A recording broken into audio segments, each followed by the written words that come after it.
Welcome back, adventurer. I'm so happy to be with you again. There's a lot we could unpack from this episode. It's quite dense with messages of self-worth, questions of what we cannot and perhaps should not accept, and what the difference between a curse and a gift may be. But I'm not going to unpack that today. For one, because we will get into plenty of that as the show progresses. For another, because I don't have answers for these things. They are difficult questions. And while I enjoy sharing some perspectives and observations with you, I never want to come across as if I have these things figured out. To the contrary, the more I learn, the more I recognize how little I know. None of us have all the answers, and perhaps more frighteningly, we often seem to struggle to see which of our perspectives are legitimate truths, and which of them are just tightly held misguidings. If you're anything like me, facing this truth can be really paralyzing. There was a phase in my life where I struggled to believe much of anything at all, because I knew that something would be wrong with whatever conclusion I came to. Of course, this in itself is a kind of conclusion, and conclusions are unavoidable.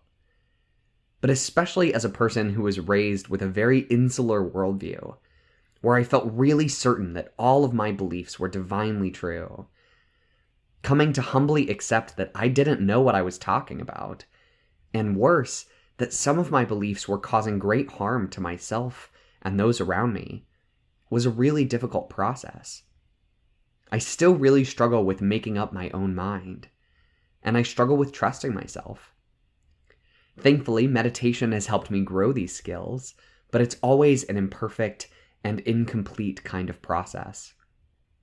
The way I feel I can best serve others in this way is just by holding space for reassurance and support, as we all kind of wobble our way through discerning what we value, what we believe, how we might be more empathetic, and how our perspectives might become more truthful.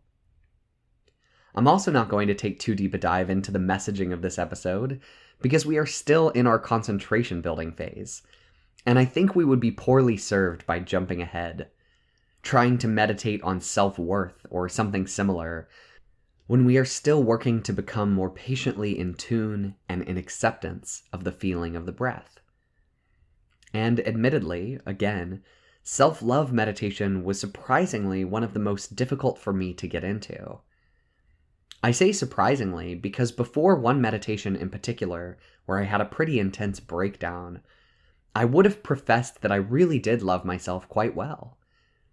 And it's not as if that perception was wholly untrue, but I discovered that it was a difficult thing for me to really feel into.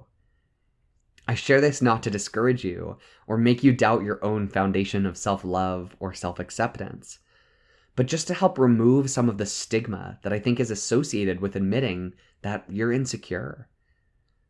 That's a difficult thing to admit, to others and to yourself, even though a lot of us feel pretty deeply insecure, or abnormal, or alone. That we're just another one of those freaks who deserves to be thrown under the bridge with the other freaks. On that note, I want to extend a slight apology or offering of kindness if you were offended by the uses of the word freaks or sissy or a stigma around crying. My perception is very much that these are not included in the episode to cause harm, but simply because harm is not intended does not mean harm is not caused. In fact, another one of my perceptions is that most of the harm that happens in the world is unintentional.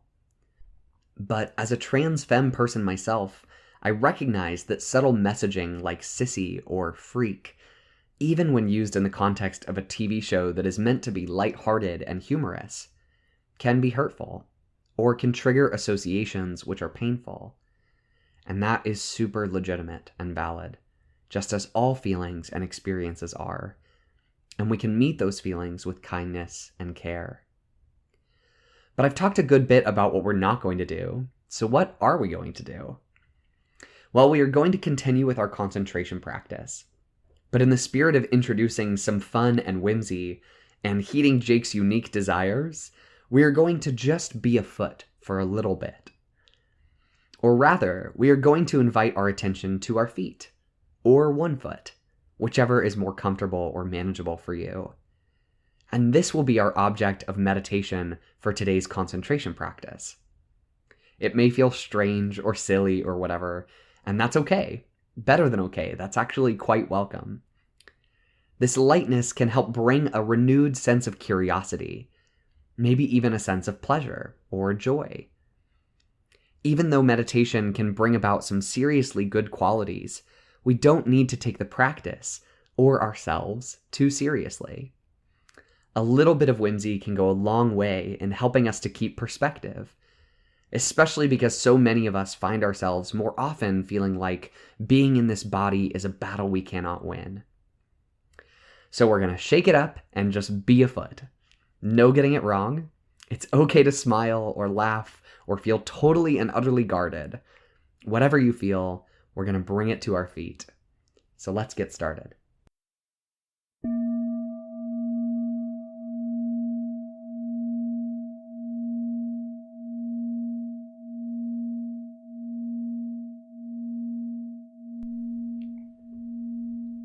Begin by settling into the body posture. For this meditation, it might help to be standing, lying down, or sitting in a chair, though you're welcome to try it with whatever feels right for you. There's no getting it wrong. Whatever your posture, you can invite a balance of alertness and relaxation. Whatever balance you can find. Whatever feels right to you. You can take a few deep breaths as you call attention to your body in this moment, whatever shape it's taking. On the inhale, you can invite a bit more alertness. Nothing forced, just the natural energy that your body has from being alive, from taking in oxygen. And on the exhale, you can settle. Let the face relax. The neck, the shoulders. Just let it all soften with each exhale,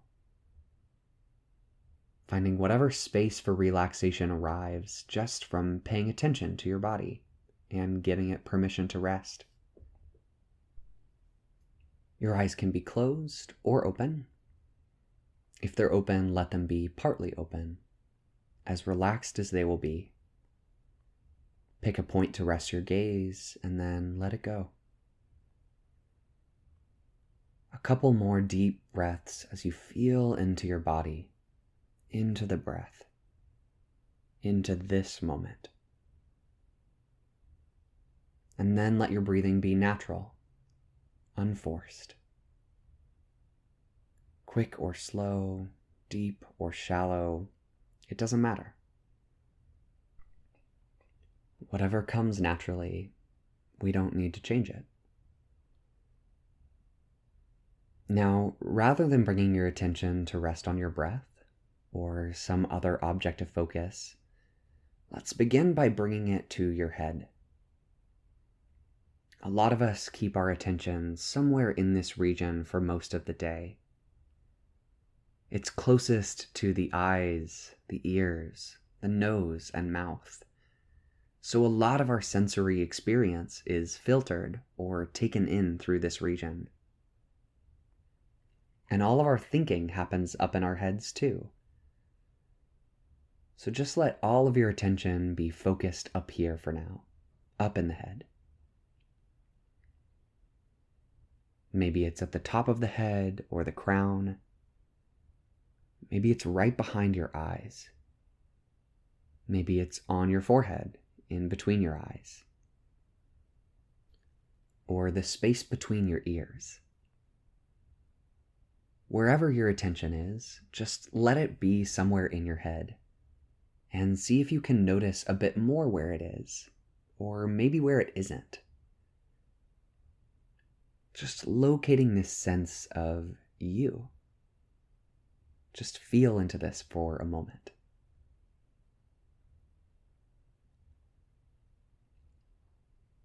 And then, wherever it is, let your attention drop to your nose, then your lips, your chin, and rest again on your throat. Maybe you can't actually feel these places, and maybe you can. Either is okay. In either case, we're just inviting our attention there. From the throat, we can let our attention descend to the center of our chest, level with the heart.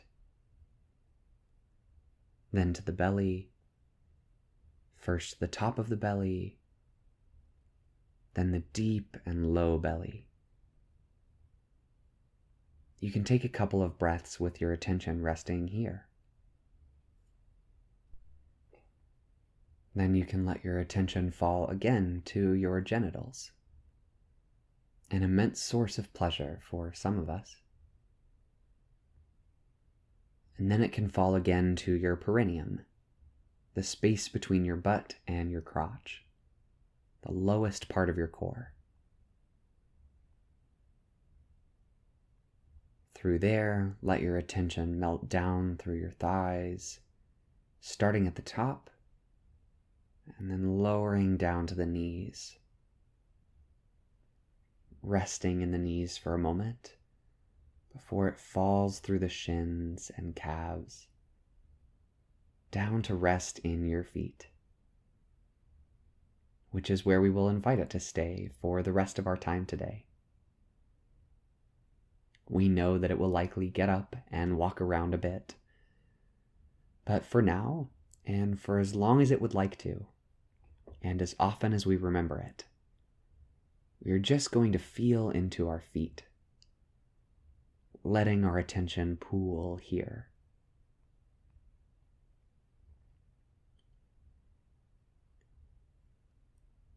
Perhaps you can feel one foot a bit more than the other. That's okay. You can work with one foot or with both. Whatever feels best to you. Whatever gives the clearest signal of sensation. Maybe it's tingly or warm. Maybe it's cold and numb. Maybe you can feel your heartbeat or pulse.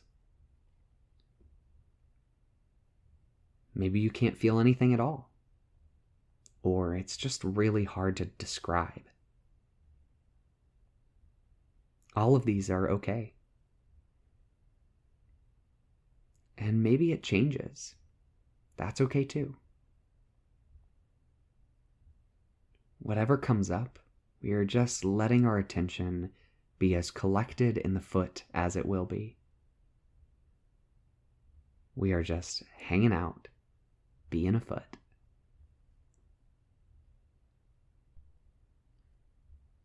If you want to give your brain something to work with, a bit of an anchor, try just using foot.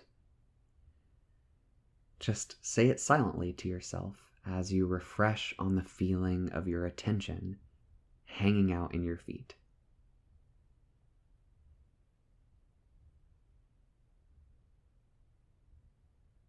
You may just be able to offer this note to yourself every couple of seconds to re-energize the sensation, to recollect your footness.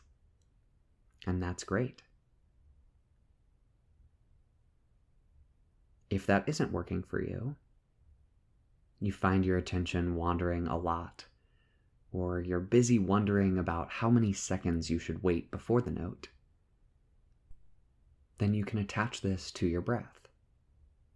Most of your attention stays with your foot, but your breath can be a counter. Inhale, exhale, and then on that space between, rather than a number, just note foot and recollect your attention there.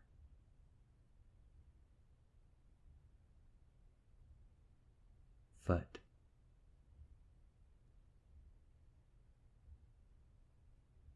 Foot.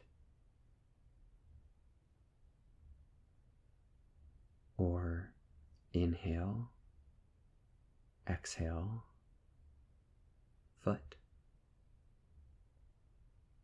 Inhale, exhale, foot. As we know, our attention will wander. That's not because we're doing anything wrong or because we just aren't cut out for the meditation or anything. That's just what the mind does. When you notice that it's wandered, this is a great moment because you can bring your attention back to the feeling, or lack of feeling, in your feet. You can let go as gently as possible with growing kindness to yourself. And if it helps, you can enter in another note, which is not foot.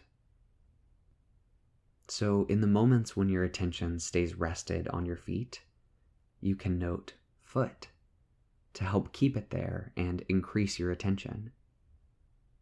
And when you notice your attention has drifted elsewhere, you can offer a gentle not foot before settling back into the feet and again noting foot. It doesn't matter where your mind wanders to or how long it's there. It doesn't matter if it's the most wonderful thought in the world or the most horrible thought in the world. It simply isn't the foot. When you notice, you don't have to figure out anything else. You can simply, gently label it not foot and return to just being in your feet. Foot. Foot.